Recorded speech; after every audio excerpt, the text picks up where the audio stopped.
A win is a win is a win, and the Indiana Fever without Caitlin Clark go up against the Las Vegas Aces and last year's MVP, Angel Wilson, and walk away with a W 80-70. Sophie Cunningham has been hot to trot.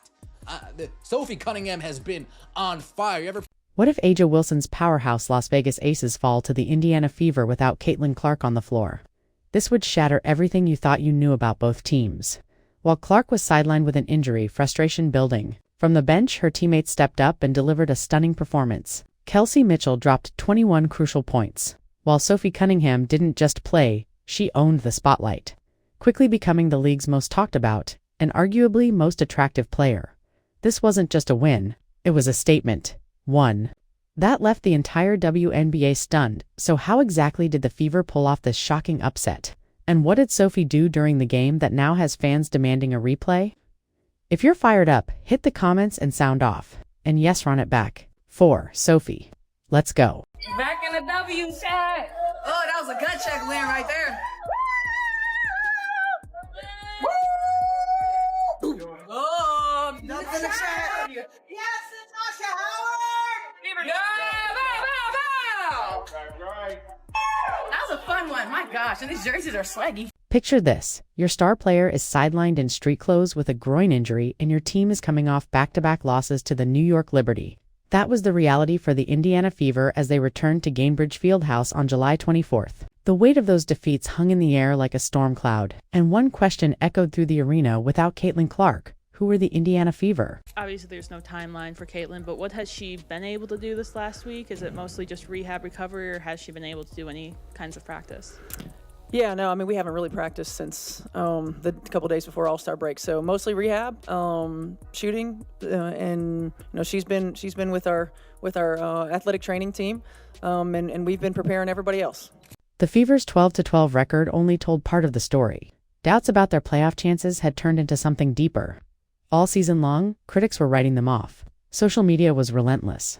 Sports talk shows painted them as frauds exposed. The moment their superstar was out of the picture, the narrative was simple and brutal. Without Caitlin Clark, there's nothing special left. With each passing day, the pressure mounted. Playoff seeding was on the line.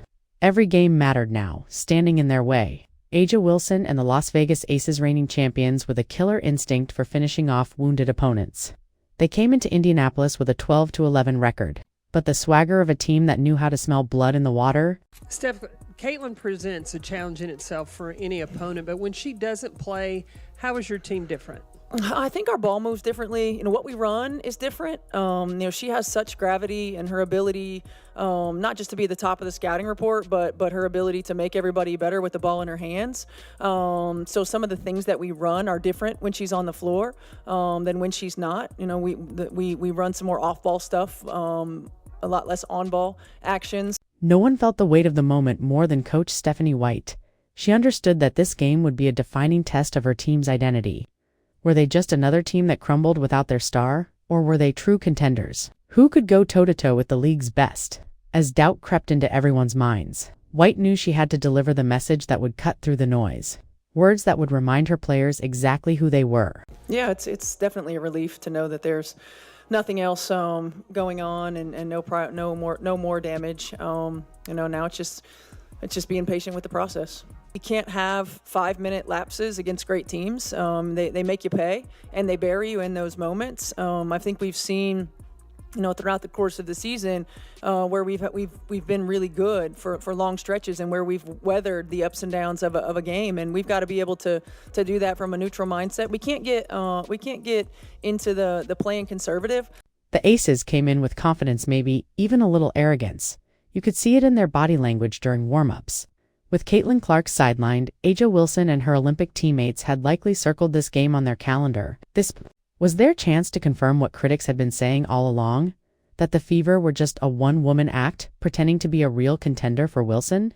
This game carried extra weight. After 2 seasons of playing in Clark's growing shadow, this was her moment to remind everyone who the real MVP was.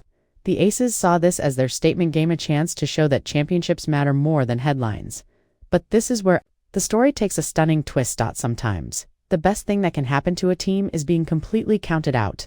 Every doubt, every insult, fuel for the fire. Instead of folding, the Fever transformed their biggest weakness into their strongest weapon. What happened next would send shockwaves through the WNBA, because the Fever were about to prove a powerful truth: champions aren't born, they're built. Let's go!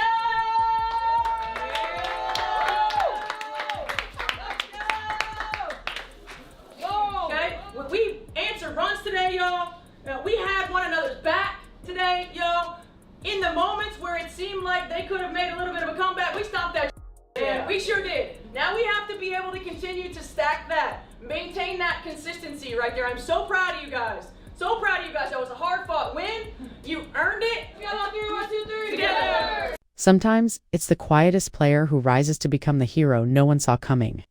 For the Indiana Fever, that hero was Kelsey Mitchell. All season long, Mitchell had been under the microscope. Critics called her inconsistent, accusing her of disappearing when the team needed her most, and the stats didn't exactly help her case. One night, she'd drop 20 points. The next, she'd go 3-4-15 in a crucial loss. But on this night, with everything on the line, Mitchell was ready to silence the doubt and step into the spotlight.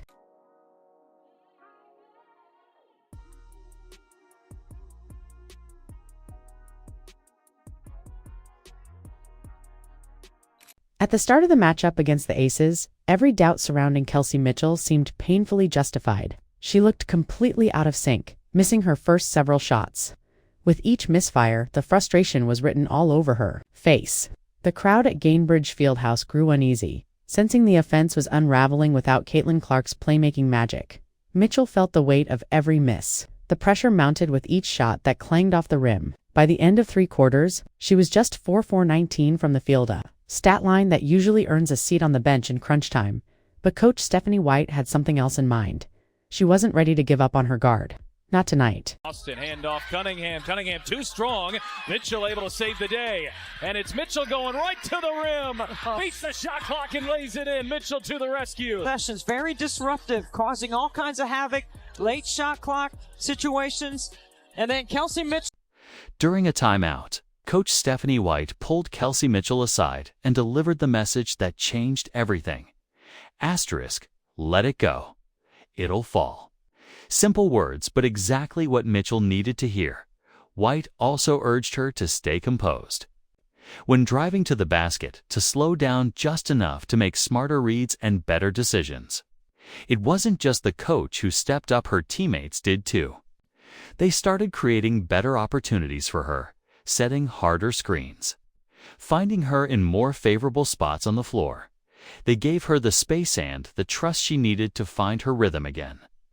Even if it didn't always show up in the box score, their support helped spark the shift Mitchell had been searching for. Colson thought about the three. Cunningham feed inside.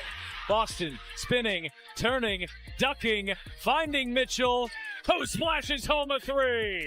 Then, in the second half, something suddenly clicked. From all across the court, Mitchell began to hit shots. Her quickness started to pose a serious threat to the A's defense. She was finishing through contact while driving hard to the basket. When she pulled up for mid-range jumpers, she only saw net. Really fun. Couple of former teammates played 2 years together. Clear out. Take it. Mitchell sizing up Lloyd. She will launch and bury a three. Get out of the way. Mitchell pulling the trigger from deep. Fever up 9.